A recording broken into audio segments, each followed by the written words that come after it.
Si están de acuerdo, entonces comienzo. Sí, gracias. Sí, profesor, está bien. Con mucho Eh, gusto. ¿Tienen algún, perdón que no empiece todavía, pero ¿tienen algún WhatsApp en el que tengan a todos los miembros para avisarles que ya empezó? Ya se Porque, les avisó, doctor. ya, Sí, perfecto. Entonces empezamos. Muchas gracias, qué amables son. Para no cometer la descortesía de empezar, si ya estaban listos sus compañeros. Bueno, la vez pasada entonces analizamos a Hobbes y analizamos a Locke y comenzamos a hablar de Rousseau. En esta ocasión quisiera terminar con Rousseau, particularmente con el contrato social, que es una obra fundamental, y empezar con Kant. Yo les comento desde ahora que ya con Rousseau vamos a estar mucho más cerca de los debates contemporáneos y tengo la esperanza de que a partir de ahora las discusiones les parezcan mucho más cercanas a sus inquietudes personales e intelectuales. Entiendo que quizás Hobbes, Locke les parezca muy lejano, incluso el propio Rousseau, pero van a ver cómo cuando entremos a las discusiones contemporáneas van a ser centrales y que buena parte de los debates de nuestro tiempo están atravesados por estas perspectivas. Específicamente en Rousseau, vamos a ver que tiene una influencia central, por ejemplo, en América Latina, en particular en México, porque ustedes saben esta historia, se decía que el propio padre de la patria, Miguel Hidalgo y Costilla, era un asiduo lector de la obra de Rousseau, y buena parte de la independencia en México estuvo vinculada a los trabajos de los autores ilustrados franceses, entre ellos, desde luego, Rousseau. También la obra del contrato social es muy, muy importante, como ustedes saben, se dice, para bien o para mal, no hago un juicio al respecto, pero que Fidel Castro, ¿no? Era el contrato social era el libro de cabecera de Fidel Castro, y en buena medida todos los debates de la Revolución Francesa están totalmente influenciados por la obra de Rousseau. De tal suerte que se trata de un autor cuya influencia es esencial para comprender la modernidad. Es un autor, como veremos ahora, ambiguo, y que en cierta medida se presta, lo diré con mucho más claridad, para una reflexión de carácter progresista, una reivindicación de valores, de los valores de la modernidad e incluso la fundamentación de la democracia de la manera que hoy la conocemos, pero por otra parte tiene un conjunto de elementos de carácter propiamente conservador, una visión que idealiza algo así como una especie de pasado anacrónico, y que también es un autor que se ha criticado mucho porque sus reflexiones acerca de la educación tienen una concepción sumamente patriarcal y machista de la mujer. Entonces es un autor que tiene múltiples dimensiones que creo que, sin embargo, es muy rico para comprender. Bueno, yo les había dicho la vez pasada, nos centramos sobre todo en el discurso sobre las ciencias y las artes, y empezamos a hablar sobre el discurso sobre la desigualdad. Quería retomar las cosas desde el discurso sobre la desigualdad porque creo que quedaron algunos elementos cojos, ¿no? Bueno, lo primero que es importante en ese texto, el discurso de la desigualdad, es que Rousseau es el primero que plantea el problema fundamental de pensar las desigualdades no como algo natural, sino como algo que es producto de la sociedad.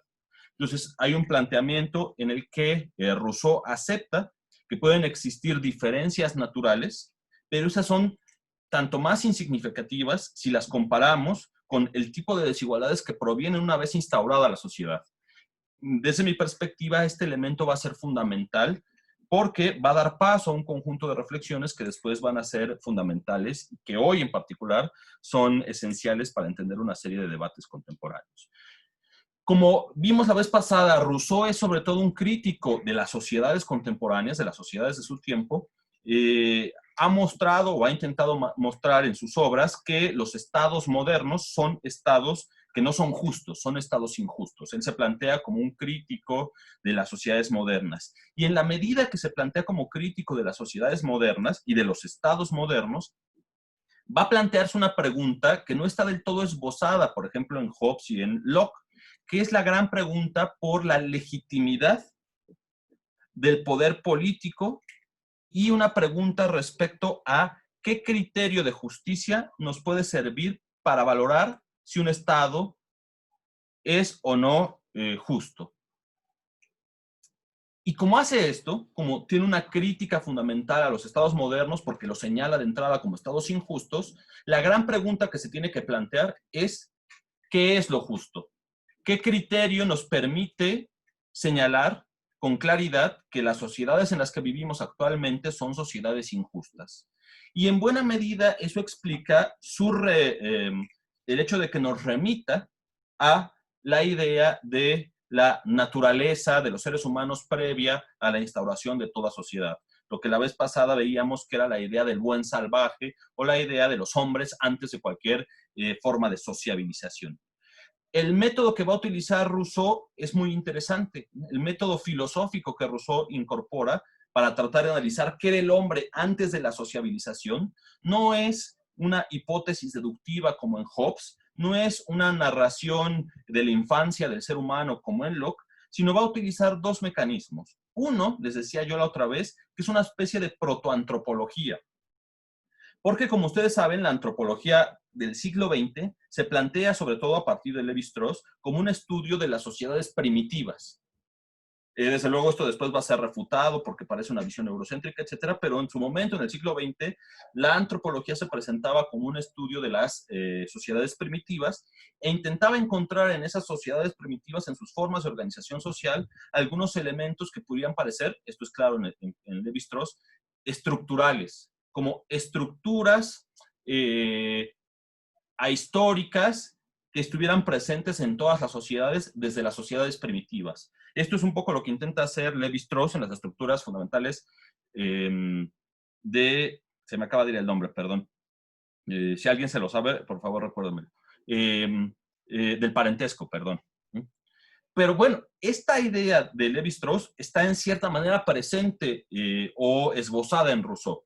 Rousseau intenta hacer un análisis de las sociedades primitivas, es decir, cómo serían los seres humanos antes de cualquier sociabilización.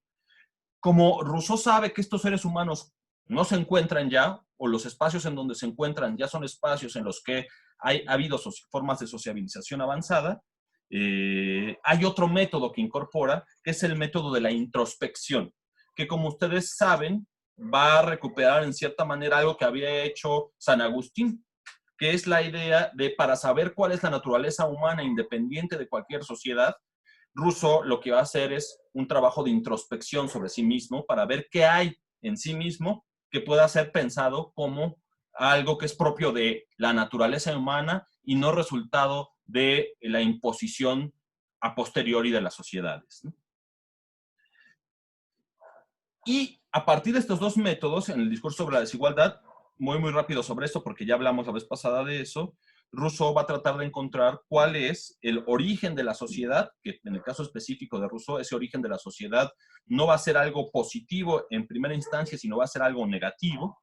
Esto va a ser muy importante, ese origen de la sociedad no es un origen natural, ¿no? Bueno, lo primero que hace en ese discurso Rousseau va a ser criticar, esto seguramente ya lo intuyeron ustedes, que el método utilizado por Hobbes y Locke, tratando de encontrar el estado de naturaleza, ¿se acuerdan de la estructura de estos dos autores? En los dos casos se trata de hablar de un estado de naturaleza, ver cómo ese estado de naturaleza lleva a un estado de guerra y cómo a partir de ese estado de guerra surge a partir de un contrato la sociedad civil.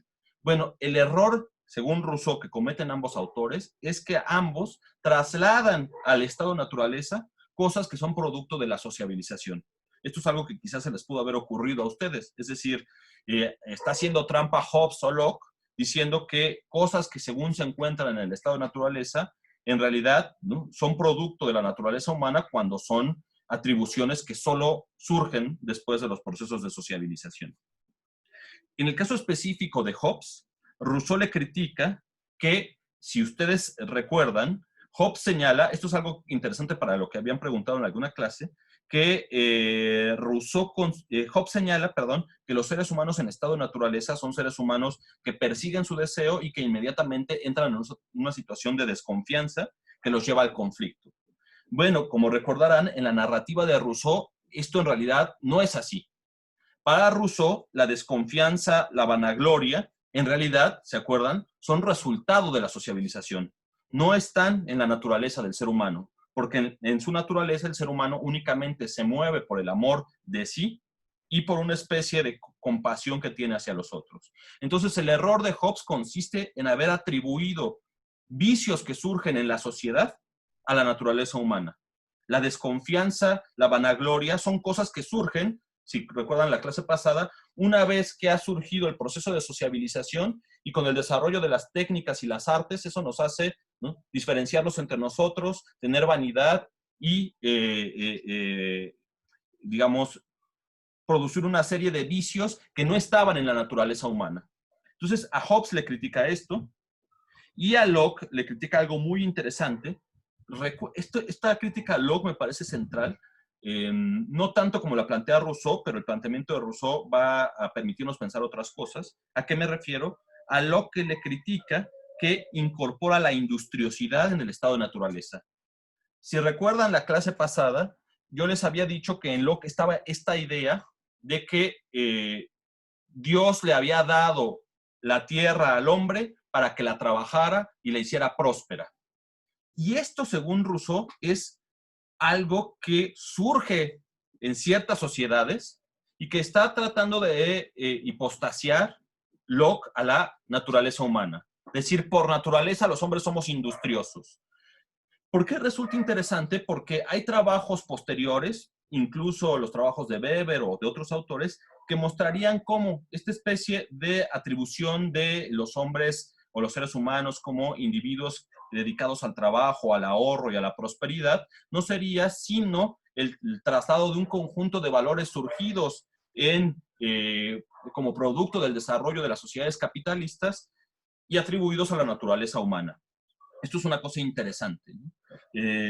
Pero el planteamiento de Rousseau consiste en decir, Locke dice que el hombre por naturaleza es industrioso y que tiene una especie de orientación natural a enriquecerse y hacer prósperas las tierras. En realidad, eso es algo que surge cuando aparece la sociedad y que de manera ilegítima Rousseau le atribuiría a la naturaleza humana.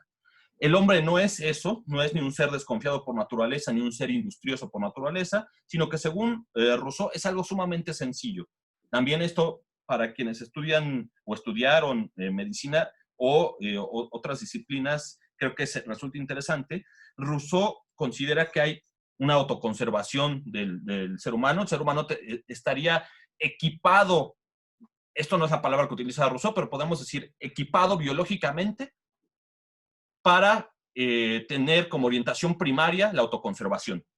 Esto es interesante, ¿no? Y el otro elemento que es aún más interesante y que podría discutirse es la idea de que Rousseau piensa que naturalmente en nuestro equipamiento fisiológico, biológico, neurológico, si quieren llamarlo así, o bioquímico, o lo que sea, no utiliza Rousseau estas palabras, pero diría Rousseau que hay una especie de compasión, por los otros, como si naturalmente los seres humanos rechazáramos el sufrimiento de los otros. Esto es muy interesante. Hay un rechazo al sufrimiento por parte de los seres humanos que le es natural. Y por tanto, eso objetaría la idea la idea hobbesiana de que hay una especie de conflictividad natural en el estado de naturaleza. Esto lo dejo ahí y creo que es interesante pensar. Estos elementos, ya en el discurso sobre la desigualdad, son acompañados por otras características que Rousseau le atribuye al ser humano como distintivos respecto a los animales. El primero es la libre voluntad. Aquí, evidentemente, está haciendo trampa Rousseau, ¿no? Porque parece que la libre voluntad es un concepto más bien metafísico, ¿no? O sea, parece ya mucho más un concepto moral que algo propiamente natural. Pero es Rousseau, ¿no? Lo podemos dejar que nos haga esa trampa. Por libre voluntad, Rousseau estaría diciendo algo así como, a diferencia de los animales, que están totalmente determinados, los seres humanos tienen capacidad de decidir si hacen o no hacen algo. Esto es también interesante. Quizás a esto no se le puede llamar de inmediato libre voluntad, pero sí cabría la pregunta de si hay algo en el equipamiento fisiológico, biológico, neurológico, bioquímico de los seres humanos que lo distingue de los animales en la medida en que tiene la posibilidad de no solo moverse con base en los instintos, sino de tomar decisiones. Digamos que Rousseau plantea este tema que es muy, muy interesante. Y que también va a ser fundamental esto, subráyenlo, anótenlo o recuérdenlo en su memoria prodigiosa, porque para la siguiente clase va a ser fundamental, que es la idea de que, fíjense, la libre voluntad para Rousseau va a consistir en ser capaces de negar las determinaciones naturales y biológicas. Esto va a ser Kant totalmente. O sea, Kant va a retomar esta idea. Me adelanto un poco. De hecho, para Kant, la moral implica necesariamente la capacidad de negar nuestros deseos y nuestros instintos, y eso muestra que los seres humanos somos libres. La libertad en Kant consiste en que somos capaces de no movernos por lo que nos determina externamente, sino de actuar incluso en contra de esas determinaciones de esas determinaciones de los deseos, perdón, pero también podríamos decir hoy, en otros debates mucho más contemporáneos, que si el ser humano está absolutamente determinado, por ejemplo, ¿no? ¿Qué tan libres podemos ser cuando incluso nuestras preferencias y nuestros deseos están moldeados por el Big Data, ¿no? Esa es una pregunta interesante en el mundo contemporáneo, ¿no?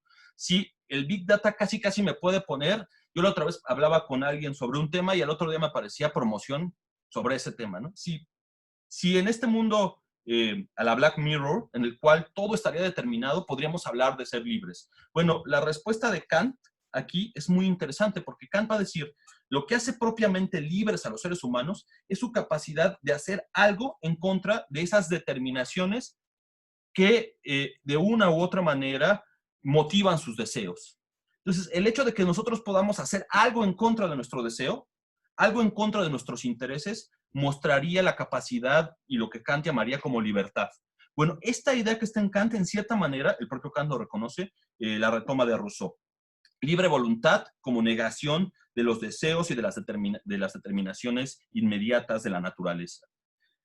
Y el otro elemento fundamental que agrega Rousseau en su concepción antropológica, aquí hay una visión antropológica, si se dan cuenta, es algo que en Rousseau parece problemático, pero podría hoy ser replanteado a partir de los avances de otras disciplinas, que es la idea de Rousseau de la perfectibilidad. Es decir, lo que distinguiría al ser humano de los otros animales es que, además de tener un instinto de autoconservación, además de tener una especie de compasión espontánea, además de tener esta libre voluntad, ¿no? O este no determinismo, el ser humano se caracterizaría porque es el único ser vivo que es capaz de perfeccionarse. Y entonces podemos ver cómo el ser humano no nació con habla y a lo largo del tiempo puede perfeccionar el habla. Esto les digo que es bien interesante en términos incluso antropológicos. Por ejemplo, hay un planteamiento en teoría de la acción comunicativa de Habermas que lo que determina la racionalidad comunicativa va a ser el proceso evolutivo del ser humano que le permite hablar e intercambiar signos, y eso es lo que determinaría su capacidad moral y la capacidad de la ciencia. Obviamente Rousseau no dice esto, pero Rousseau tiene esta especie de intuición respecto al hecho de que los seres humanos pueden lograr modificarse a sí mismos hasta el punto de lograr perfección. No perfección en términos de volvernos ángeles o dioses. Hay un libro que se llama así, ¿no? De los ángeles a los dioses, algo así. Sino en el sentido de que no nacimos teniendo industria y ahora tenemos industria. No nacimos teniendo habla y ahora tenemos habla. A eso le llama Rousseau perfectibilidad, ¿no? Esas serían las características, según Rousseau, propias de la naturaleza humana. Y todo lo que le agrega Hobbes y Locke sería un error metodológico. Evidentemente, de estos planteamientos se deriva que los seres humanos son iguales entre sí. O, este tema es para mí central, o al menos que las diferencias que existen en términos naturales no son lo suficientemente amplias para poder determinar que unos tienen autoridad sobre otros. Aquí hay un argumento parecido al de Hobbes, si recuerdan. Bueno, además aquí, esto solo lo menciono rapidísimo, Rousseau tiene una especie de antecedente de la concepción sartreana del ser y la nada. Porque Rousseau dice que de esta capacidad de perfectibilidad se deduce la idea de que el ser humano no tiene un objetivo prefijado antes de su realidad específica. Es decir, nuestro destino no está signado desde el principio. Es un poco lo que dice Sartre, de hecho de manera mucho más elaborada Sartre, cuando señala que la existencia precede a la esencia. Bueno, aquí en Rousseau estaría esta idea, ¿no? Justo que se derivaría del concepto de perfectibilidad. Y fíjense, esto sí me parece bien importante que ustedes lo consideren. Rousseau consideraría entonces que la naturaleza del hombre no es ni industriosa, les decía, ni desconfiada, ni bélica, sino que el hombre básicamente en estado de naturaleza es un hombre perezoso, o sea, que está mal utilizado, perezoso, pero es un hombre que no quiere trabajar de más, únicamente quiere lograr la conservación. Y el hombre en estado de naturaleza es un ser simple, ¿no? Un ser que busca la simplicidad, ¿no? Que no desea grandes atavíos, que no desea grandes riquezas, nada por el estilo. Y por eso va a haber, en el caso particular de... adelante, César, por favor. Profe, pero es que si realmente todos somos iguales, o sea, somos animales, ¿por qué se va a necesitar como que alguien nos gobierne? Es que yo tenía entendido que si éramos iguales, pues no habría una necesidad de...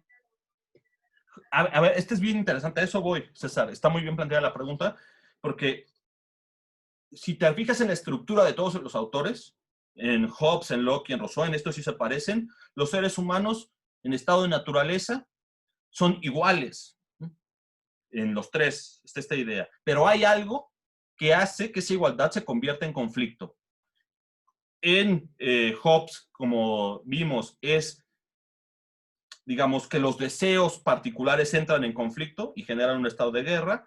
En Locke es la idea de que todos, al intentar perseguir cumplir las leyes naturales, terminan siendo parciales en la ejecución de esas leyes. Y en el caso específico de Rousseau, como vamos a ver ahorita, el gran problema va a ser la desigualdad, producto de la propiedad. Lo vimos más o menos la vez pasada, pero es eso. O sea, somos iguales y luego, ¿qué pasa? ¿No? Desde luego que es una ficción teórica, ¿no? Pero justo ese es el planteamiento de Rousseau. Entonces, ahorita voy a ese paso específico, ¿no? Desde luego que en el siglo XIX va a haber otro planteamiento que quizás pueda ser interesante también para ti, que va a ser el planteamiento anarquista, ¿no? O después, en el siglo XX, el anarcocapitalismo, ¿no? Que justo partiría de la idea de que si todos somos iguales, entonces ¿por qué necesitamos un gobierno? Vamos a ver cómo se derivan estas ideas. Pero aquí en Rousseau, su modo de proceder va a suponer esta igualdad, y ahorita vamos a ver en dónde ocurre el elemento que hace que necesitemos un gobierno. Bueno, les decía, el hombre es perezoso, bueno, ocioso, simple, no está motivado por deseos de grandeza ni de riqueza, porque la riqueza, recuerdan, la vanidad es producto de la sociabilización y del surgimiento de las técnicas y las artes, ¿se acuerdan de la clase pasada, no? Y únicamente busca su conservación. Esto va a ser fundamental para que entendamos después, por ejemplo, una serie de concepciones tanto políticas como una serie de visiones literarias que van a surgir en el siglo XIX y en el siglo XX, de idealizaciones respecto a la modestia, la simplicidad, como valores políticos fundamentales. Esto está en Rousseau. De hecho, voy a decir una cosa que es controvertida, pero lo van a ver en el texto, y ustedes me dirán si sí o si no. Si ustedes escuchan la narrativa política de López Obrador, es súper rusoniana. Ahorita van a ver por qué. No tanto porque él haya leído a Rousseau, y eso no estoy diciendo que sea buena o mala, sino me parece bien interesante cómo impacta. No tanto porque él haya leído a Rousseau, no sé si lo ha leído, pero a quienes sí leyó es a toda la literatura del siglo XIX, que está muy influenciada por esta idea rousseauiana. Entonces, esta idea es propiamente rousseauiana de que más que buscar el progreso de las ciencias y las artes, la acumulación y la riqueza, busquemos la modestia, busquemos regresar a esta especie de simplicidad natural es algo que va a surgir curiosamente en el siglo XIX. Es bien interesante esto para ver cómo se configura los discursos políticos contemporáneos. Bueno, bueno, esto ya lo dije, ¿no? Bueno. ¿Cómo entonces, de este estado de naturaleza simple, modesto, que no requiere la vanidad, que apela a una especie de simplicidad natural, que considera la riqueza y la acumulación y la vanidad como algo negativa, cómo surge la sociedad y cómo llegamos al Estado? Que es la pregunta que hacía muy pertinentemente César. Bueno, en Rousseau, la sociabilización es un estado accidental, pero que es imposible de deshacer. Contrario a lo que se suele pensar, Rousseau no va a pensar que podemos regresar al estado de naturaleza.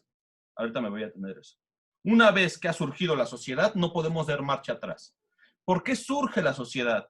Bueno, Rousseau en el discurso sobre la desigualdad hace una especie de genealogía del surgimiento de las sociedades modernas. Dice que las primeras formas de socialización surgen por accidentes naturales, es decir, por catástrofes naturales, habrían hecho que en primera instancia los seres humanos entraran en ciertas relaciones de comunidades muy primarias, particularmente lo que hoy conoceríamos como comunidades de la familia, ¿no? O familiares.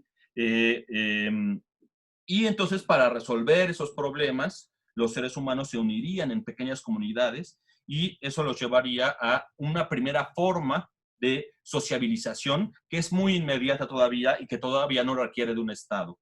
Esto me parece interesante, ¿eh? Es de ese proceso de primera socialización que surge el habla, dice Rousseau. Esto también es sumamente interesante. No tanto porque la genealogía que haga Rousseau hoy se pueda comprobar a través de los estudios arqueológicos o algo por el estilo, pero sí pone sobre la mesa una relación profunda entre cooperación social y desarrollo del habla, que después los lingüistas van a trabajar de manera muy, muy interesante. Rousseau cree que en ese momento que surgen estas pequeñas primeras comunidades, la familia, que es esta primera unidad, suaviza al ser humano. Es decir, el ser humano que está orientado por su deseo de satisfacción y que es un hombre rudo, cuando entra en familia, en realidad comienza a ser moldeado por las comodidades y por elementos que no estaban en el estado de naturaleza. Pero en ese estado primigenio no se necesitan aún leyes, en esa forma de socialización, para no confundirlos, no se necesitan aún leyes y no se necesita un Estado todavía. Y Rousseau dice, interesante también, que en esta primera forma de socialización, antes de la ley, surgen los primeros vicios. El vicio, la traición, el engaño, no surgirían de la naturaleza humana, sino serían el producto de esta entrada en una primera socialización, donde, como no hay leyes, los seres humanos comienzan a engañarse, a tratar de verle la cara al otro, ya sabes, ¿no? Eso que pasa en las sociedades, dice Rousseau. Bueno, no obstante, la verdadera desigualdad y el surgimiento del Estado, como dice su compañero, como dijimos la vez pasada también, es cuando, en el momento en que los hombres comienzan a desarrollar estas pequeñas sociedades, se genera la división social del trabajo. Este es el punto central. Esto también es importante porque, por ejemplo, para Adam Smith, la división social del trabajo también va a ser muy, muy importante en la narrativa que él va a tener. Quizás hablemos de eso la próxima vez. Y para Durkheim, etc. Cuando se comienzan a dividir los trabajos por especialidades, entonces es donde comienzan verdaderamente los conflictos y las diferencias. Y el problema central, como decíamos la otra vez, es cuando alguien se da cuenta que puede apropiarse de una tierra, ponerla a trabajar y obtener riqueza a partir de eso. Esto, en cierta manera, es una crítica a Locke, si se pueden dar cuenta. La propiedad no sería un derecho natural, sino sería algo que surgiría de los procesos de socialización y que iría en contra de la propia naturaleza para Rousseau, y que de hecho para Rousseau sería el punto de inflexión para explicar la desigualdad social y múltiples vicios que llevarán al surgimiento de un Estado corrupto. Ahorita me detengo en eso. como toda la tierra comenzará a estar cercada, esto también es interesante, piensen en el capítulo 25, si no mal recuerdo, del libro 1 del Capital de Marx, donde habla del cercamiento de las tierras como origen de la acumulación capitalista. Rousseau tiene una especie de esbozo parecido en el que señala que es el cercamiento de las tierras a través de la propiedad privada la que establece que unos individuos tengan más riqueza que otros y que los menos hábiles, pero también los menos fuertes, pero también los que tuvieron más desventajas, comiencen a estar supeditados y esclavizados respecto a los otros. Esclavizados no quiere decir, Rousseau, específicamente la institución de la esclavitud griega, sino, les decía yo la otra vez, que esclavizados quiere decir una metáfora en la cual el individuo depende de alguien más. Es esta desigualdad, y es bien interesante la narrativa de Rousseau, la que genera el estado de guerra. Aquí, a lo que preguntaba César. El conflicto social es producto de la desigualdad material. Esto a mí me parece bien, bien interesante. De la desigualdad de propiedad de la tierra, y el estado de guerra es en Rousseau, a diferencia de en Hobbes o a diferencia de en Locke, por algo que decía Carlos, me parece, en la primera sesión de Hobbes, ¿no? Que Hobbes era sumamente, digamos, idealista la perspectiva, o también era una ficción esta perspectiva del contrato social, porque en esas sociedades seguía habiendo desigualdad social, ¿no? Bueno, en Rousseau ya hay una perspectiva distinta. El conflicto surge de la desigualdad material. Por eso se dan cuenta ustedes que autores de una perspectiva como socialista o de izquierdas vayan a retomar después a Rousseau, porque pone como el origen del conflicto social la desigualdad material entre las personas. Y el estado de guerra es un estado producto de la riqueza y la pobreza. En ese estado de guerra, en ese estado conflictivo, a ver, esto es muy importante porque, de nuevo, Rousseau está pensando, lo vimos la vez pasada, en la Francia del siglo XVIII, en la que los estatutos de propiedad están claramente diferenciados, que es una sociedad, les decíamos, estamental, sumamente estratificada, y en donde la desigualdad se hace presente porque hay sectores de la nobleza y sectores terratenientes, particularmente en Francia, que tienen los derechos de propiedad de las tierras cuando en realidad los campesinos no los poseen. Entonces está pensando en esto Rousseau. Bueno, en esas condiciones, el hombre, que generan un estado de guerra, el hombre se ve orientado a buscar algo que resuelva ese estado de conflicto permanente. Y aquí, si se dan cuenta, el esquema es el mismo que Hobbes y el mismo que Locke. Los motivos son distintos, pero el esquema es el mismo. Del estado de naturaleza pasamos a un estado de guerra. Ese estado de guerra, que se explica aquí por la desigualdad social, necesita que salgamos de él. Y lo que ocurre, según Rousseau, y esto también es muy, muy interesante, independientemente en que estemos o no de acuerdo con él, es interesante porque plantea una explicación que después va a ser retomada por otros autores, es que los poderosos, las personas que tienen el poder, las personas que tienen las tierras, las personas que tienen el poder en esa situación de desigualdad, son las que ante esta situación de conflictividad, es que está pensando en la Francia del siglo XVIII, está pensando en las turbulencias que se han vivido en ese momento, son los que imponen un Estado. El Estado, esto es como protomarxista casi casi, el Estado es la invención institucional de los más poderosos y los más ricos para salvaguardar sus intereses y para evitar el conflicto permanente. Esta es la idea de Rousseau. De hecho, dice Rousseau literalmente que los ricos fundan ese Estado y dan una falsa apariencia de legalidad. La opresión de los pobres, dice Rousseau, es mantenida por la fuerza pública. También en esta estructura conceptual me parece bien, bien interesante, porque lo que va a decir, y de nuevo es una especie de antecedente de Marx, desde luego que en Marx está mucho mejor trabajado esto, pero es la idea de que el Estado genera una especie de ilusión de legitimidad y de justicia. Entonces, el Estado no es otra cosa en Rousseau que la imposición, el Estado moderno absolutista francés, que es el que está pensando, ¿no? No el Estado actual, aunque también podríamos decir eso dependiendo de su posición política, etcétera. Pero en Rousseau es el Estado moderno absolutista.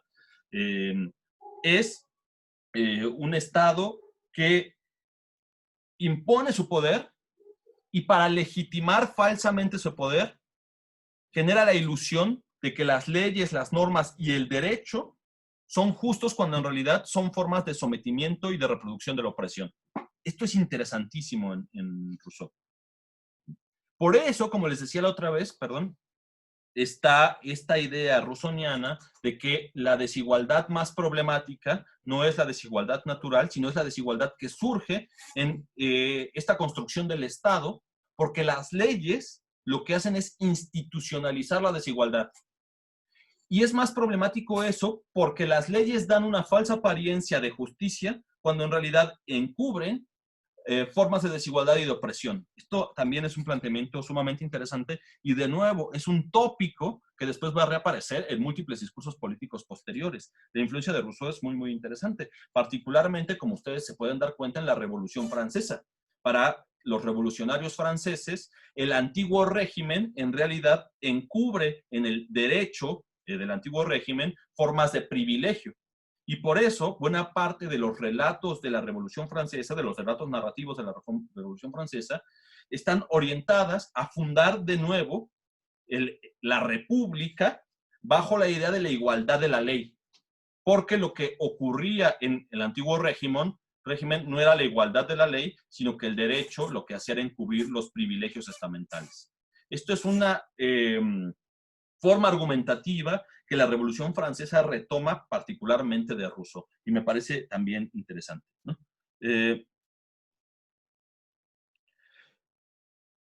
Perdón. Aquí hay una idea interesante. La naturaleza humana va a impedir, según Rousseau, que el hombre acepte un pacto de esclavitud. De hecho, va a decir Rousseau que el Estado hobbesiano no es otra cosa que un pacto de esclavitud. En Hobbes hacemos un pacto para esclavizarnos, para darle toda nuestra voluntad al soberano y para perder la libertad. Según Rousseau, esto es una invención de Hobbes, porque de hecho, ¿cómo recuerdan la definición antropológica? Yo estoy haciendo aquí movimientos con las manos y veo que no se ven, pero bueno, es la costumbre. La definición antropológica de Rousseau de la naturaleza humana es una definición que señala que por naturaleza el hombre tiene una libre voluntad. Entonces, recuerdan esta idea de Rousseau. ¿Dónde está el origen de la justicia? El criterio de justicia última no está en los estados actuales, porque esos estados son injustos. Por eso acudimos a una definición antropológica del ser humano. El ser humano es por naturaleza libre. Entonces, como el ser humano es libre por naturaleza, no puede someterse a ningún pacto de esclavitud. Y el Estado moderno es un Estado que está basado en un pacto de esclavitud. El Estado moderno que plantea Hobbes. Esto también me resulta muy interesante. A Locke también lo critica. Rodolfo, por favor, ¿ibas a preguntar algo? No sé si la levantaste ahorita o hace rato. Adelante. Sí, hace un momento. Bueno, entiendo que el conflicto nace por la desigualdad material, pero hay una explicación en Rousseau acerca de cómo es este proceso de conciencia que los individuos tienen para darse cuenta que existe una desigualdad. No, en Rousseau no hay esta explicación. En Marx hay esta explicación, ¿no? Que va a ser el concepto de alienación y de ideología. Lo más cercano que hay en Rousseau, que es muy interesante, es lo que les decía la otra vez. Es esta idea de que los seres humanos, y en cierta manera daría pistas para pensar esto, los seres humanos cuando surgen las sociedades modernas, cuando se desarrollan las técnicas y las ciencias, dejan de pensar en sus satisfacciones personales y moldean su conciencia, no es un concepto que utiliza Rousseau, pero moldean su identidad, tratando de apegarse a los deseos de los otros. Entonces, te decía que esta idea de amor propio o de vanidad, en realidad tiene la simiente del concepto de alienación que va a desarrollar después, desde luego, Marx y después, no tanto Freud, sino la relación entre Freud y Marx o los freudomarxistas del siglo XX, que va a ser muy interesante. Entre ellos Fromm o Adorno, ¿no? Que particularmente en la Escuela de Frankfurt va a haber una intención muy clara, eso te puede interesar mucho,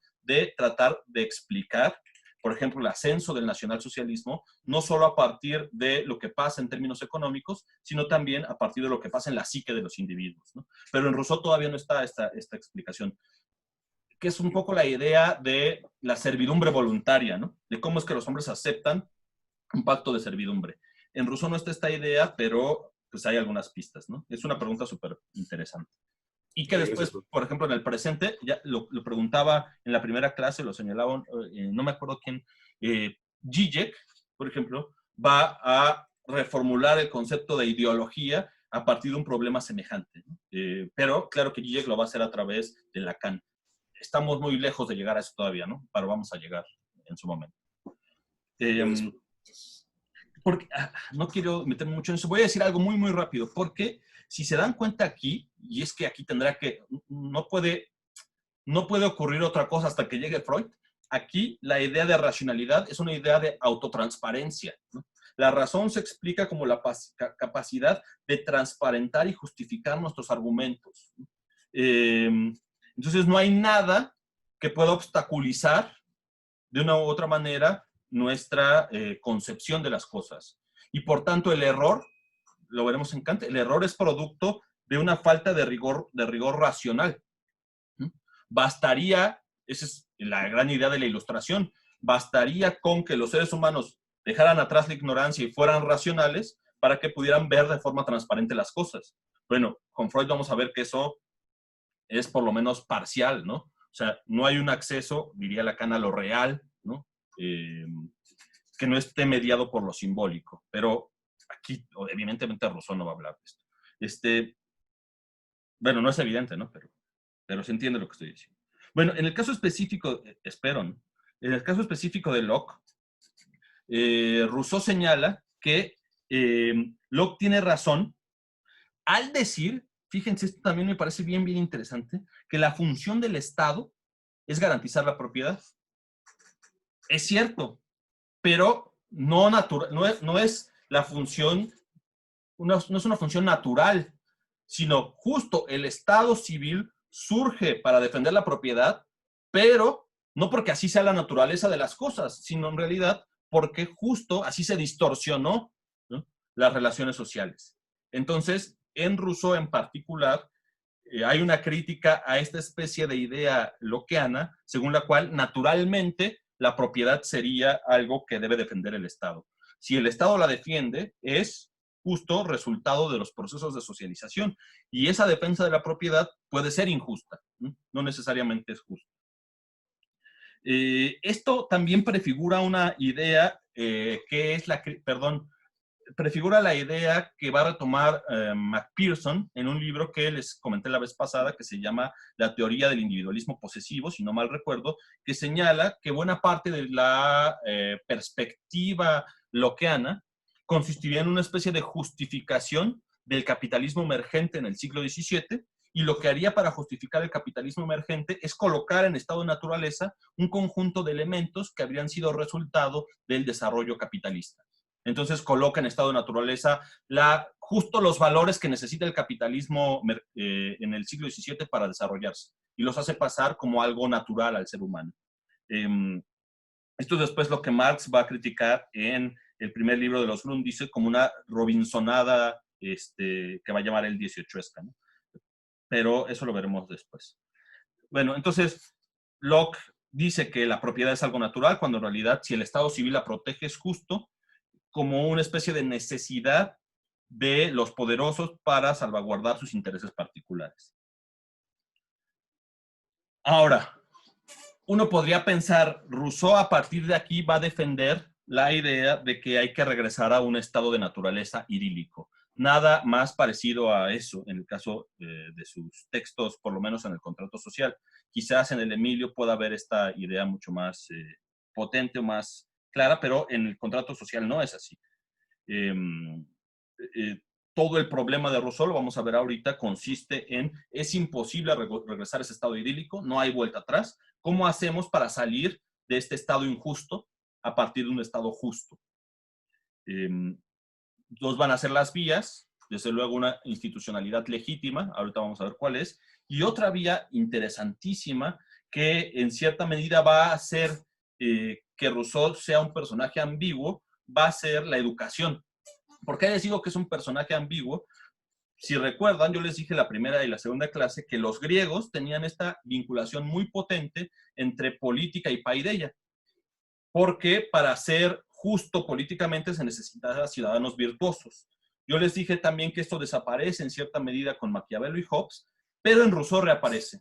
En Rousseau va a ser fundamental, en su visión republicana del poder político, que los ciudadanos estén formados y educados en la república para poder garantizar un orden justo. Esto ha sido interpretado de dos maneras. Una manera es una manera positiva, en la que Rousseau nos estaría presentando una serie de temas vinculados a la cultura política, a la formación cívica que se necesita para la democracia, y otra perspectiva negativa, por ejemplo, a partir de la lectura de Karl Popper y esta idea de la sociedad abierta y sus enemigos, que sería que Rousseau sería la base de, por ejemplo, los excesos a los que habría llegado el maoísmo en la República Popular China a través de esta especie de revolución cultural, ¿no? Alguien preguntaba por Sade.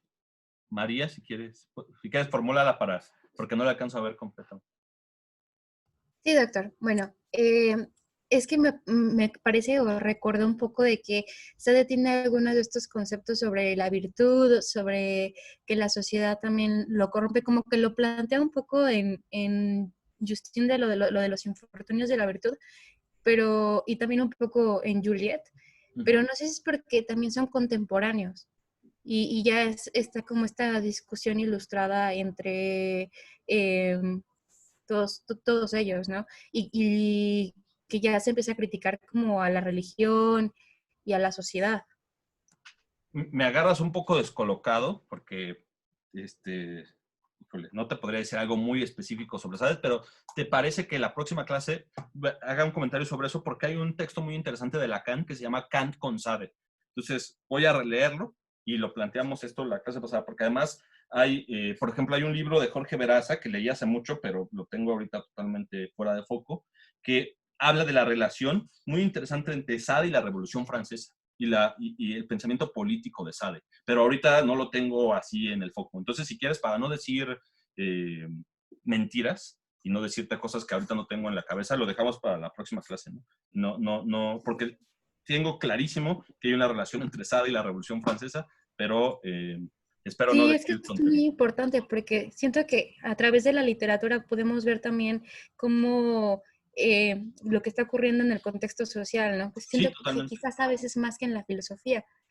No, totalmente, ahí es súper importante. Lo veremos también en el siglo XIX, es importantísimo con el desarrollo de la novela moderna, que es un tema fundamental. O sea, desde luego que yo estoy de acuerdo con eso, pero ahorita me agarras un poco descolocado. Y es cierto, o sea, la literatura y la filosofía tienen la literatura tiene esta capacidad de poder proyectar o mostrar las características de una época. No en vano, por ejemplo, Piketty en su texto del Capital en el siglo XXI empieza con referencias a Balzac, etc. Como literatos que muestran y reflejan de una manera la organización social de una época, es cierto, totalmente. Te agradezco el comentario. Bueno, con la promesa de que voy a regresar a ese tema a la próxima clase, retomo lo que estaba diciendo. Bueno, los hombres no pueden regresar a un estado previo a la socialización. Esto es muy, muy importante, ¿no? Pero el problema es que los hombres que han creado las leyes actualmente son hombres que están forjados por el vicio, la vanagloria que ha surgido a partir del surgimiento de la sociedad y de las desigualdades sociales. Vamos a ver, me voy a saltar esto, pero vamos a ver... Doctor, se le está cortando un poquito. Otra vez, no me diga eso. A ver, voy a tratar de hablar un poco más lento. Bueno, vamos a ver que Rousseau va a tener como referencia fundamental a los griegos. Yo les decía hace un momento que hay una especie de ambigüedad entre Rousseau como pensador moderno, pero que de una u otra manera retoma de manera muy potente la tradición grecolatina. Esto después va a ser un tópico en otros autores, pero mientras que Hobbes y en cierta medida Locke tenían un fuerte impulso por distanciarse del mundo antiguo, en Rousseau va a haber una fuerte, fuerte influencia del mundo griego. Pero no tanto, esto me parece interesantísimo, de Atenas, como esa especie de modelo de racionalidad, sino sobre todo de Esparta. Para Rousseau, Esparta es el modelo ideal, porque en Esparta no hay tanto un cultivo de la razón y de la filosofía, sino más bien hay un cultivo de los valores cívicos de pertenencia a una ciudad. Sería bueno ver la película de Esparta otra vez, ¿no? Que es interesante. Bueno.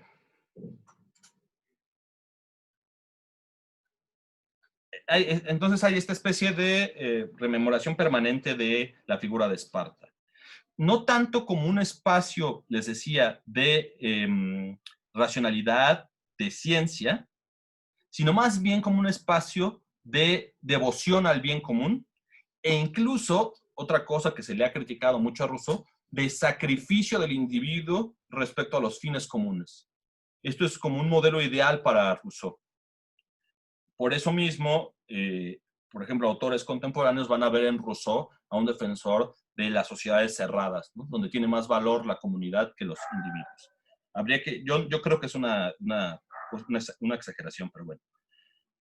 Y hay otro elemento que quiero señalar aquí que para mí es muy, muy importante, que es la idea de que la sociedad civil requiere una moral, porque el carácter natural no alcanza para fundar una sociedad. ¿A qué me refiero con esto? Esta relación ambigua que va a tener Rousseau con la antigüedad va a ser la siguiente. Por un lado, Rousseau va a defender la idea de que los seres humanos en el mundo moderno tienen que regresar a la virtud para poder fundar la polis o la república en su caso. Pero por otro lado, a diferencia del mundo antiguo, Rousseau no va a señalar como Aristóteles que el ser humano, ya se dieron cuenta, sea un animal político por naturaleza o un animal social por naturaleza.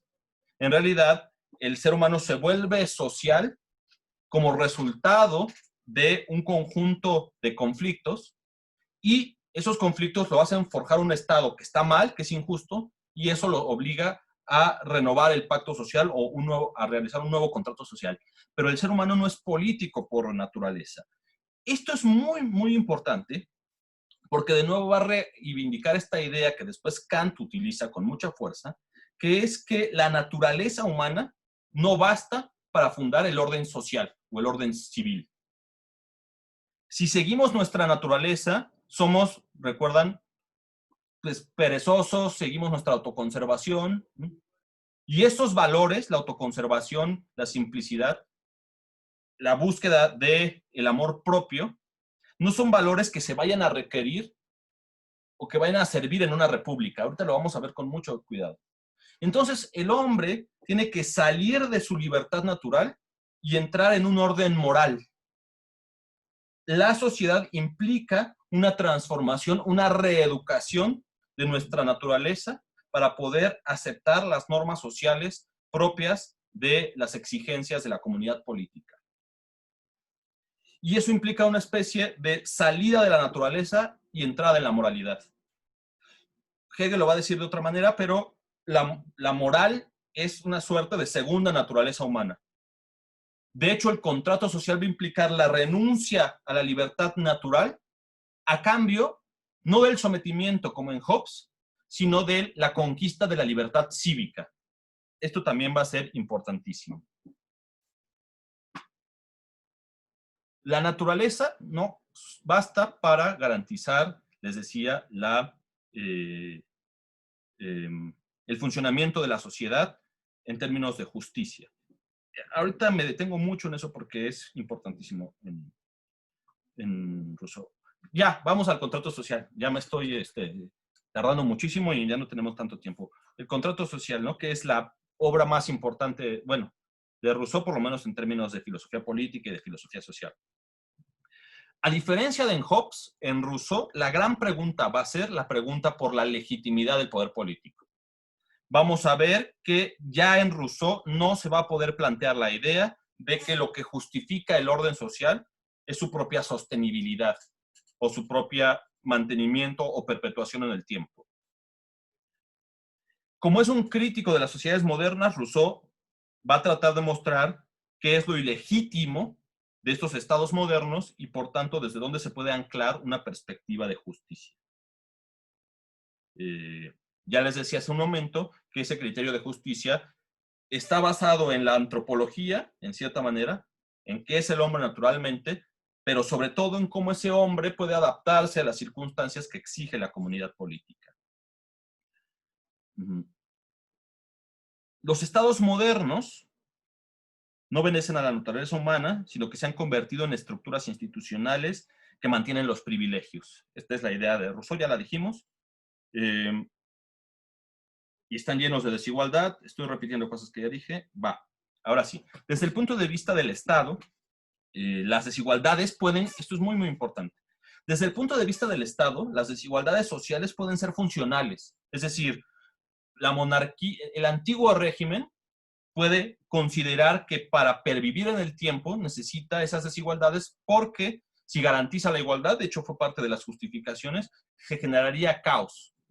Entonces, para evitar el caos se necesita mantener la distinción y las desigualdades sociales. Bueno, Rousseau considera que si desde la lógica de la razón de Estado pueden justificarse las desigualdades, no así desde un criterio de justicia que esté más allá de las necesidades internas de ese Estado. Aquí deben recordar ustedes que en Hobbes habíamos visto la idea de que la justicia es aquello que permita el mantenimiento del pacto de dominación por parte del soberano. Eso es lo que está criticando Rousseau. La justicia no puede ser, ¿no?, lo que convenga al Estado. La justicia tiene que ser algo más. Pero a diferencia de Locke, muy, muy importante, el criterio de justicia no va a provenir de los derechos individuales, va a provenir de otra cosa. Ahorita vamos a ver qué es.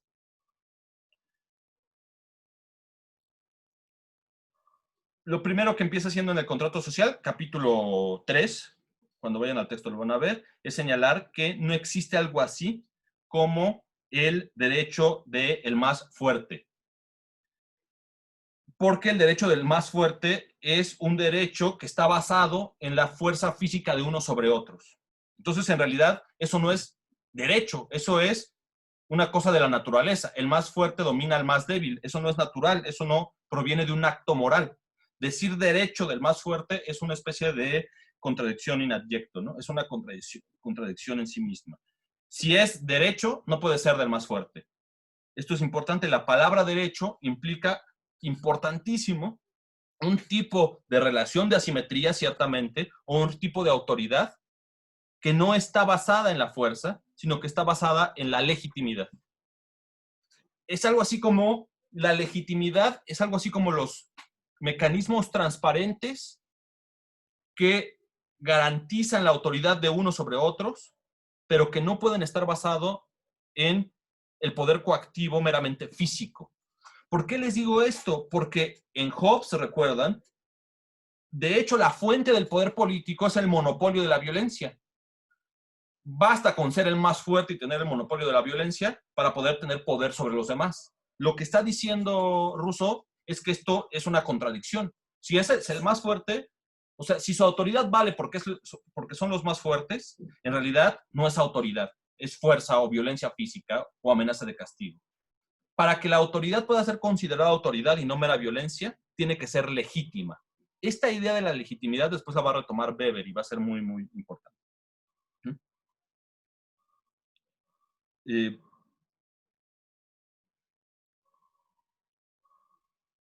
Esto ya.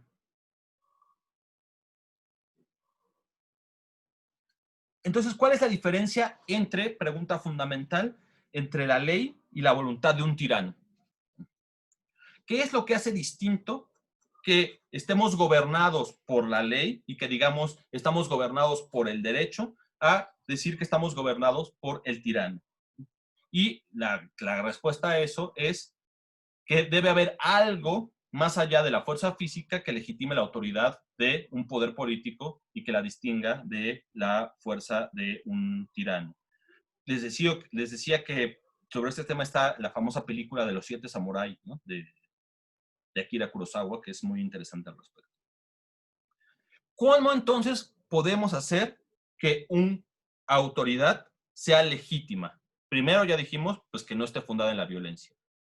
¿Cuál es la autoridad, la única autoridad que pueda ser compatible el hecho de que cuando entremos en sociabilización, aquí es importante lo que decía César, cuando entremos en el proceso de sociabilización, inevitablemente tengamos que asumir y aceptar leyes y normas, y por otro lado, no perdamos nuestra propia libertad?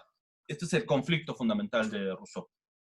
Para que un gobierno sea legítimo, no puede ser impuesto por la violencia, pero tampoco puede negar nuestra libertad. Tiene que ser un tipo de gobierno cuya legitimidad se encuentra en el hecho que al mismo tiempo nosotros nos sometamos al gobierno, pero no perdamos la libertad. Parece una paradoja, ¿no? Bueno, no, está mal decir parece una paradoja. Es una paradoja. ¿Cómo podemos ser obedientes a la ley y al gobierno sin perder nuestra capacidad de determinarnos a nosotros mismos? Y como ustedes saben, la respuesta de Rousseau es que la única manera por la cual esto se puede cumplir, la única manera por la cual podemos al mismo tiempo construir una forma de gobierno que permita regular las interacciones sociales sin perder nuestra propia libertad, es si la autoridad que surge de un pacto social es, en última instancia, resultado de nuestra propia voluntad. Y es lo que llama Rousseau la voluntad general. El soberano, lo que quiere decir Rousseau, el soberano tiene que ser nuestra propia voluntad. Nos sometemos a la ley que nosotros mismos creamos.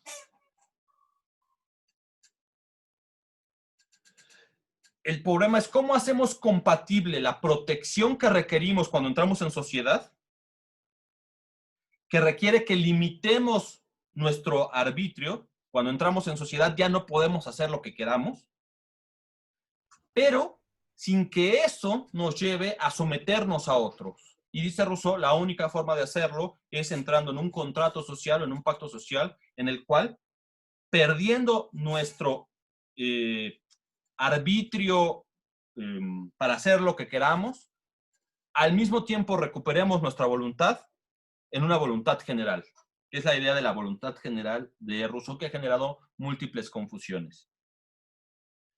¿Qué quiere decir Rousseau con esta idea de la voluntad general? Que, como ustedes se dan cuenta, es el principio de justificación de las democracias modernas. Lo que quiere decir Rousseau con esta idea de la voluntad general como única forma legítima de garantizar cualquier tipo de gobierno, o sea, el único gobierno legítimo es el que se someta a la voluntad general. Todas las demás formas de gobierno son ilegítimas, porque yo tendría que renunciar a mi libertad para dársela a alguien más. La única manera en que esto se puede evitar es si la voluntad a la que renuncio es mi propia voluntad. ¿Qué quiere decir esto de la voluntad general? Que ha generado múltiples confusiones, y siempre hay esta pregunta un poco ingenua de ¿qué es la voluntad general o dónde encontramos la voluntad general? Porque en realidad lo que hay son intereses particulares. O sea, Rousseau no es tonto. Rousseau lo que quiere decir es que entrar en el contrato social implica que los individuos se convencen de que tienen que tener una perspectiva distinta a la que tenían en el estado de naturaleza, que es la perspectiva del interés común. Solo si somos capaces de renunciar a nuestras perspectivas basadas en las necesidades del interés individual egoísta, y nos damos cuenta que al hacerlo, sin embargo, logramos que podamos vivir de manera pacífica, y sobre todo que este es el objetivo de la comunidad política para Rousseau, también importante, la felicidad. O sea, para Rousseau el objetivo del contrato social es la felicidad de los hombres, no la propiedad como en Locke. Para Rousseau es la felicidad, ¿no? Las democracias liberales critican mucho esta idea de la felicidad, Pero para Rousseau el objetivo de la política es ser felices. Parece problemático, ¿no? Pero también es interesante. Si nos damos cuenta que la única forma de ser felices en sociabilización es si renunciamos a nuestro interés egoísta y tomamos una perspectiva que es la perspectiva del interés común, podremos ser capaces de garantizar una voluntad general. Pongamos un ejemplo.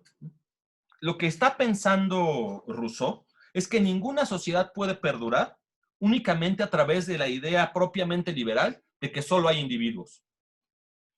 De hecho, está criticando esta perspectiva lockeana, según la cual el Estado, lo que se llama libertad negativa, el Estado solo debe de restringirse a garantizar las libertades individuales y no debe hacer nada más. Para Rousseau, eso es absolutamente imposible para garantizar el buen funcionamiento de un Estado. No requerimos únicamente que se garanticen nuestros derechos individuales y nuestra libertad negativa, es decir, el eliminar los obstáculos que permitan que hagamos lo que queramos. Eso se le llama libertad negativa. Rousseau exige otro tipo de libertad, que sería una libertad que algunos llaman como libertad positiva o libertad como autodeterminación. Para Rousseau, ser libre en estado civil no es hacer lo que uno quiera, sino ser capaces de determinar el contenido de nuestras normas. Esto también es esencial para entender a Kant. Libertad como autodeterminación, no únicamente libertad negativa. ¿Sí? Al rato me detengo en eso. Al rato, ya no me va a dar tiempo, pero la próxima clase me detengo en eso. Entonces, perdón que me haya desviado un poco. La idea de Rousseau es la siguiente. Un Estado nunca puede funcionar si todo el mundo únicamente está motivando sus acciones a través de su interés egoísta. Porque eso va a generar una serie de conflictos imposibles de resolver. Los únicos estados que funcionan son aquellos en que los individuos toman conciencia de que lo mejor, no para ellos como individuos, sino para ellos como miembros de una sociedad, es seguir un conjunto de reglas comunes. Un ejemplo interesante, piensen en el caso particular de aquellas normas que nos prohíben cosas que nosotros quisiéramos hacer y que sin embargo conscientemente entendemos que son legítimas porque en realidad hacen que funcione mejor la sociedad.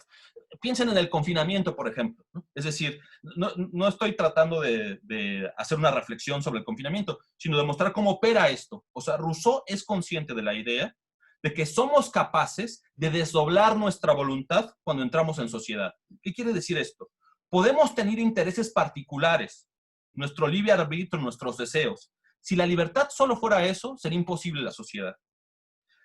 Como somos capaces de entender desde un punto de vista no del interés particular, sino del interés general, de que podemos renunciar a nuestros deseos inmediatos a cambio de un beneficio social mayor, es posible que renunciando a nuestros intereses no renunciemos a nuestra libertad, sino que más bien conquistemos nuestra libertad civil.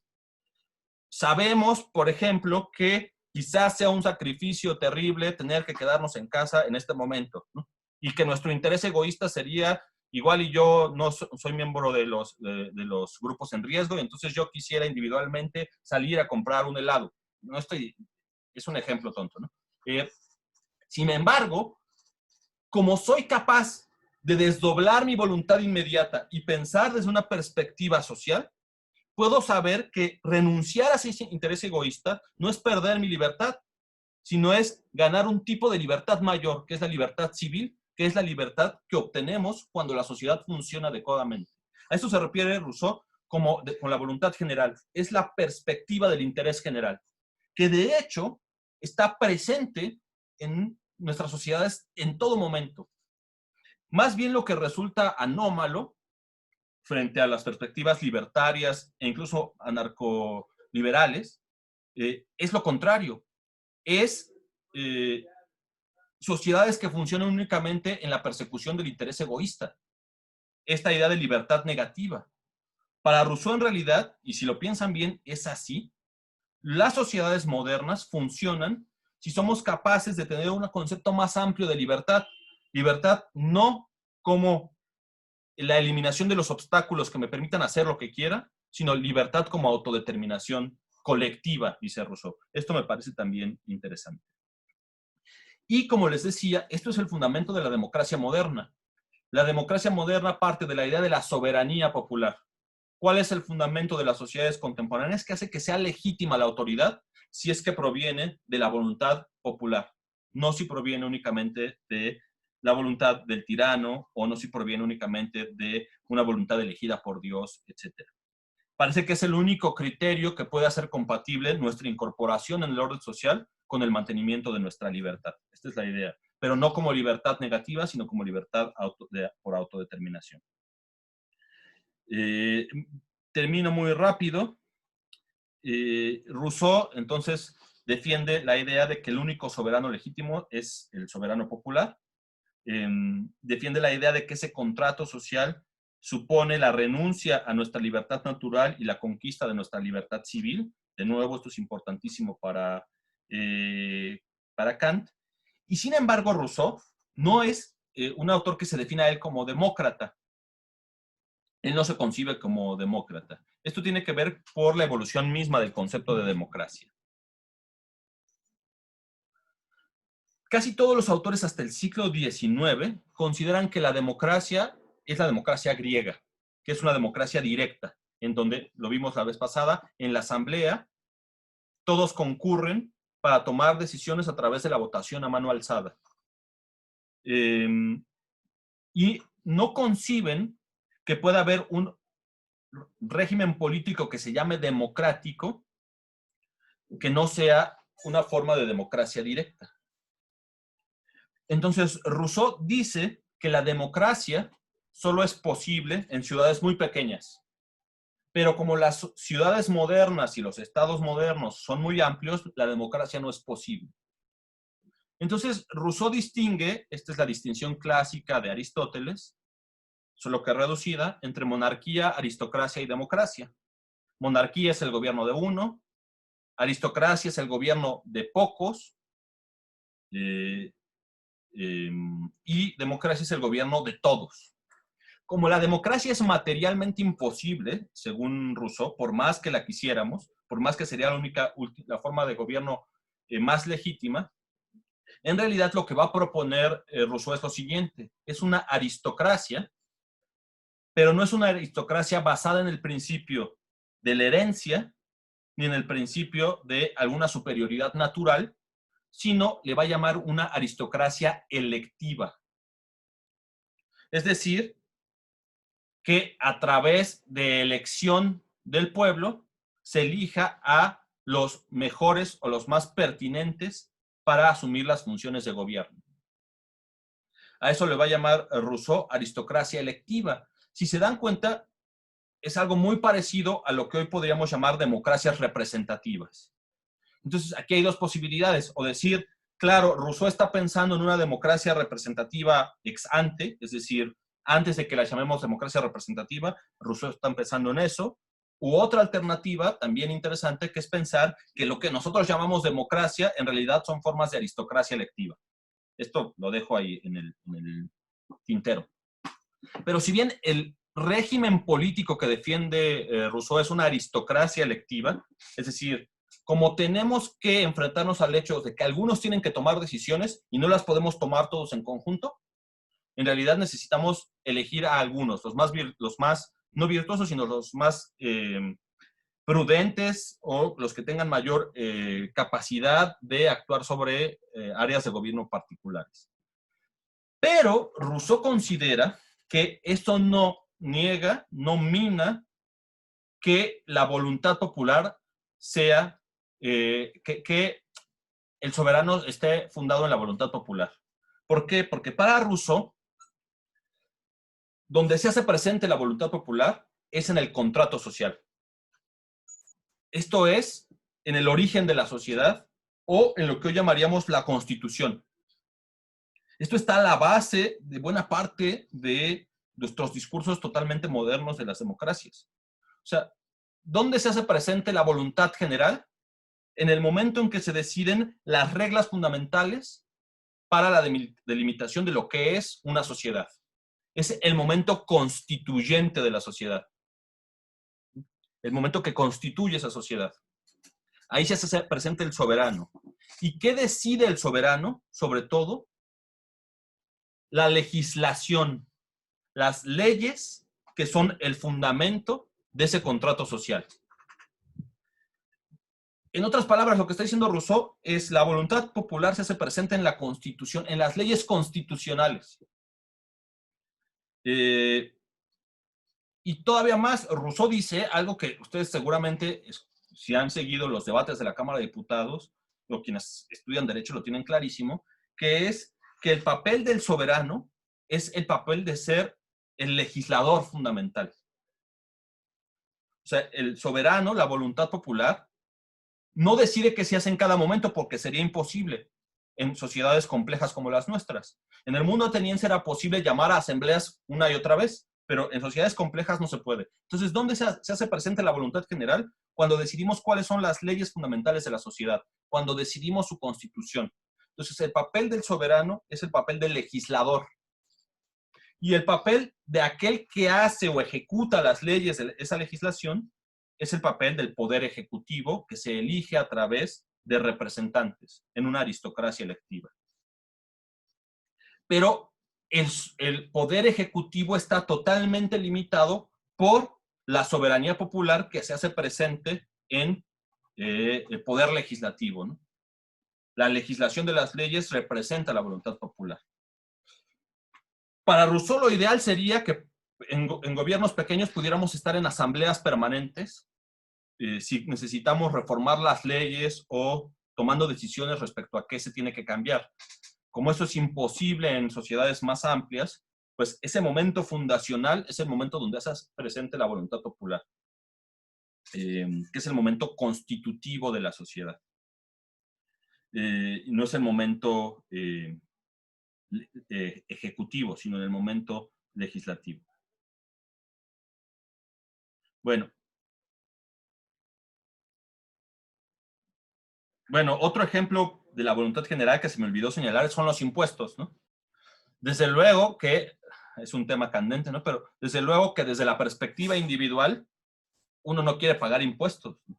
Uno cuando tiene que hacer la declaración, dice, si por mí fuera, yo renunciaría a pagar impuestos. Pero quizás, no sea un buen ejemplo en México, pero en otras sociedades particularmente está claro que el alto cobro de impuestos redunda en bienes y servicios que permiten una mejor forma de organización social. Entonces, desde la perspectiva individual, yo considero que los impuestos son malos, pero eso no, o sea, son perjudiciales para mí, o no los deseo, pero eso no implica que desde la perspectiva de la voluntad general, del interés público, no pueda aceptar y modular mi voluntad y mis intereses particulares para poder hacer un beneficio común, ¿no? Esto es muy importante. Ahí se hace presente, según Rousseau, la libertad civil. Cuando somos capaces de renunciar a nuestros intereses naturales inmediatos, a nuestros deseos inmediatos, a cambio de un interés superior en el que yo me veo reflejado. Esto es muy, muy importante. Bueno, regreso al tema en el que estaba. Rousseau considera entonces que el momento constitutivo es el momento donde se hace presente la soberanía popular, y la soberanía popular es un poder sobre todo legislativo que tiene a través de una aristocracia electiva un poder ejecutivo, y termino señalando algo que me parece fundamental, que es la idea de que si ustedes se dan cuenta, el mecanismo argumentativo de de Rousseau va a ser algo bien, bien, bien interesante que ustedes tienen presente en nuestra cotidianidad y que seguramente opera en su concepción del mundo, incluso sin que en algunos casos hayan escuchado ni siquiera de Rousseau. A diferencia de Hobbes y a diferencia de Locke, en Rousseau está esta idea muy importante de que el gobierno que elijamos, los funcionarios que se dedican a ejecutar la ley, en realidad están sometidos a un poder anterior. Ese poder anterior no es, como en Locke, las leyes naturales que hacen que el Estado defienda los derechos individuales. Eso también es importantísimo y está a la base de nuestra consideración de lo que en un momento se llamó garantías individuales y que hoy forman parte de lo que algunos llaman la primera generación de los derechos humanos. Pero en el caso de Rousseau, no es tanto los derechos individuales los que está detrás como control del gobierno, sino lo que está detrás es la voluntad general como constitución política, que es la idea del control constitucional.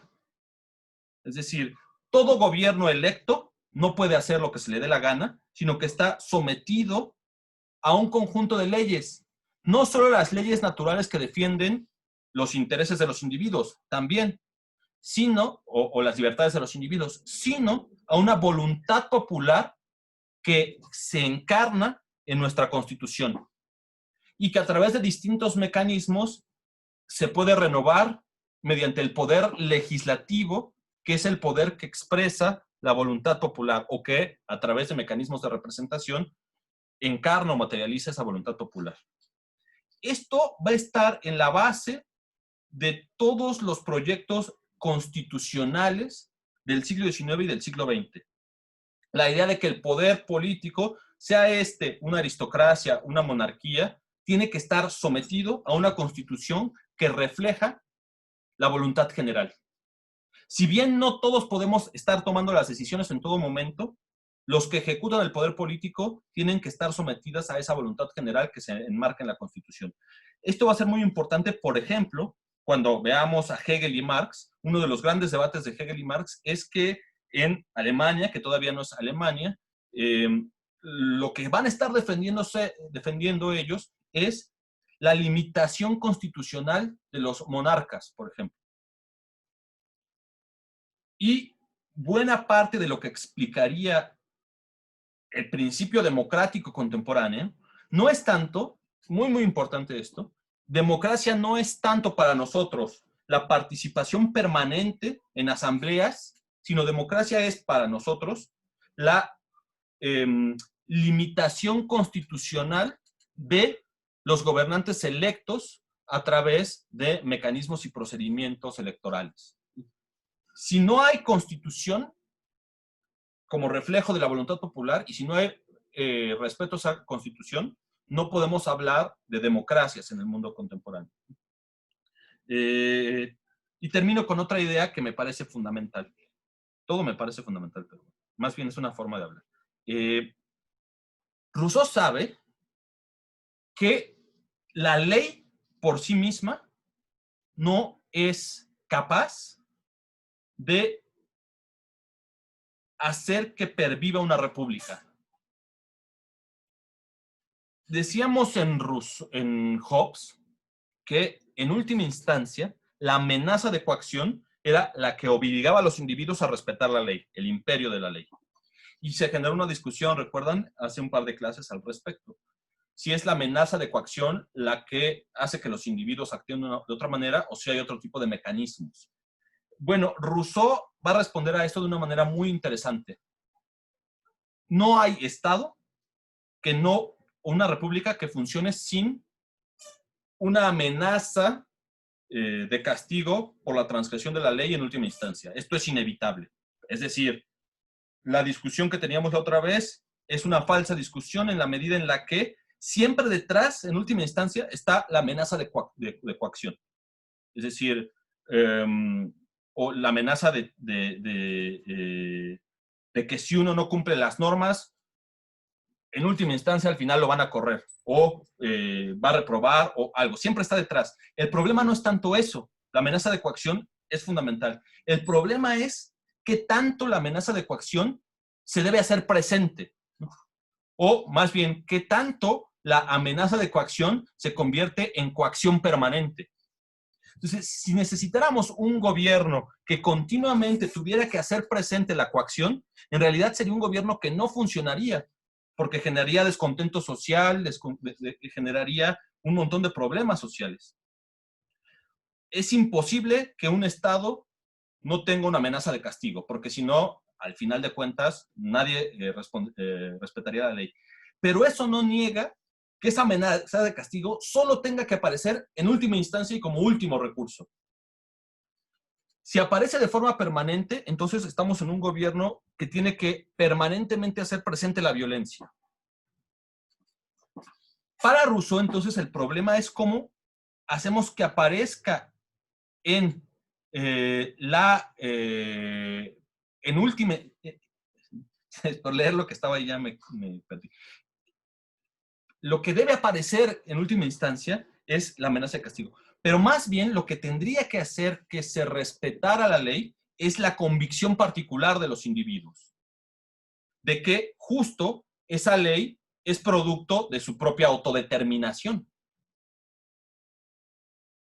Dado que para Rousseau esto es importantísimo, es preciso que los individuos estén formados cívicamente en el respeto a las leyes que constituyen su sociedad. No deben de verlas como algo externo, sino como algo que ellos mismos hicieron y que les produce incluso orgullo respetar esas leyes. Incluso Rousseau llega a hablar de una religión cívica. Así como en la religión, esto es bien interesante, en la religión no solo opera la amenaza del castigo, también está presente, es decir, si uno revisa el Antiguo Testamento, es claro que está presente ahí, pero también operan otros mecanismos como la convicción, es decir, yo estoy dispuesto a sacrificarme por Jesucristo, ¿no? Piensen en los primeros cristianos, ¿no? No tanto porque me voy a ir al infierno, sino porque estoy convencido de que su mensaje es el adecuado. Así funcionan las religiones, no solo como amenaza de castigo también, sino a través de formas de convicción. Y en la medida que uno que esté imbuido en los principios de esa religión, actúa por convicción en ellos. Bueno, algo parecido tiene que haber en las repúblicas, dice Rousseau. Tiene que haber una religión civil en la cual los individuos estén convencidos de que las leyes que eligieron son las mejores y por tanto que obedecerlas no es una imposición externa. Esto me parece bien interesante porque Rousseau toca un tema que después van a retomar otros autores, particularmente alguien que es sumamente famoso actualmente, que es Gramsci. Gramsci tiene una frase famosísima en la que muestra cómo el poder político, frente a los marxistas ortodoxos de su época, el poder del capitalismo, de clase del capitalismo en el que él está pensando, no solo se ejerce a través de la violencia, sino que se ejerce a través de lo que él llama hegemonía. Entonces, tiene esta famosa idea del guante de hierro, digo, la mano de hierro con un guante de seda, ¿no? El poder actúa, ¿no?, permanentemente bajo la suposición de una amenaza de violencia, pero también tiene que actuar de tal manera que no siempre haga presente esa violencia.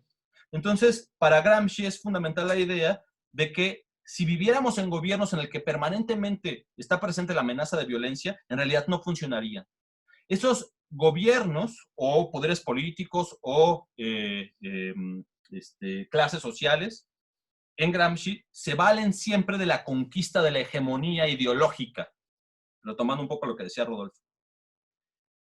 Entonces se necesita, para que el poder sea legítimo, de la amenaza de violencia, pero además de convicciones. Para Rousseau esa convicción es totalmente positiva porque es un respaldo de las leyes de la República. Pero en autores contemporáneos es un tema súper interesante porque muestran cómo hay mecanismos sofisticados de hacer una forma de sentido común de la realidad que, lo que decía Rodolfo, que puede ir en contra de los intereses de las clases sociales. Esta es la idea de Gramsci. ¿Cómo es que las clases del proletariado en la Italia de principios del siglo XX están a favor de sus opresores? Entonces, lo que dice Gramsci, esto no solo se explica por el uso de la violencia, sino que también se explica porque han ganado la batalla hegemónica, han ganado la batalla del sentido común. Entonces, uno está a favor de una visión del mundo que incluso en el fondo puede ir de manera contraria a sus intereses. Bueno, en Rousseau no está esta idea, pero sí está la idea muy importante de que para que la ley funcione, no solo requiere amenaza de coacción, sino requiere convicción. Y entonces Rousseau va a defender esta idea de la virtud cívica. esto les digo va a ser criticado porque puede sonar muy bien, en el sentido de que tenemos que tener una democracia militante, participativa, que tenemos que estar convencidos de ella, pero también puede ser criticado por muchos como una visión que exige demasiadas cosas de la República. No solo exige que la República garantice las leyes, sino exige que la República forme ideológicamente y decida cuáles son los mejores conceptos de vida buena. Entonces, para muchos autores, esta visión va a ser incluso contraria a la libertad. Para Rousseau, que tiene una concepción de la libertad como autodeterminación, va a ser la única posibilidad del mantenimiento de la República.